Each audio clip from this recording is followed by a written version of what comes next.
बाद बाप बेटी का हुआ मिलन, झनक को आया सब कुछ याद।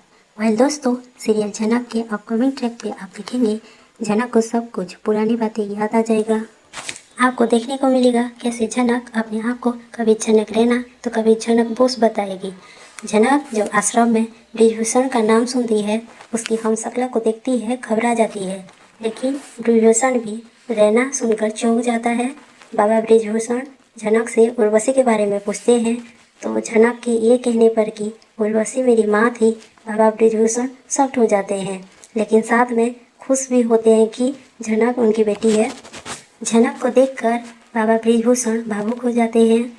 ब्रिजभूषण जो है ना, उन्हें भी अपनी लाइफ में बहुत कुछ सहना पड़ा है।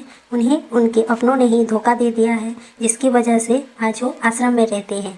इतने बड़े कलाकार होने के बावजूद आज वो पत्थर बन गए हैं और आश्रम में जीवन बिता रहे हैं। ये बाबा को देखकर झनक को चक्कर आ जाता है, फिर उसे कुछ कुछ याद आने लगता है।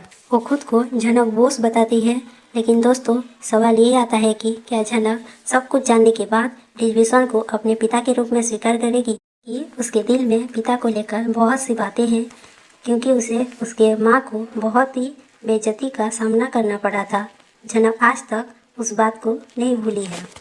उसके माँ को भी बहुत कुछ सहन करना पड़ा था और आखिर वो अपनी जान तक ले ली। दूसरी ओर झनक को के बारे में भी सब कुछ याद है। अब देखना ये रहेगा कि झनक अनी के बारे में क्या सोचेगी।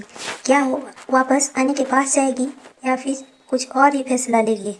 दोस्तों, आने वाले एपिसोड में आप देखेंगे अनी को जब झनक के बारे में पता चलेगा, अनी झनक से मिलने के लिए आश्रम पहुंचेगा। तो देखना दिलचस्प रहेगा जब अनी और झनक एक दूसरे से मिलेंगे।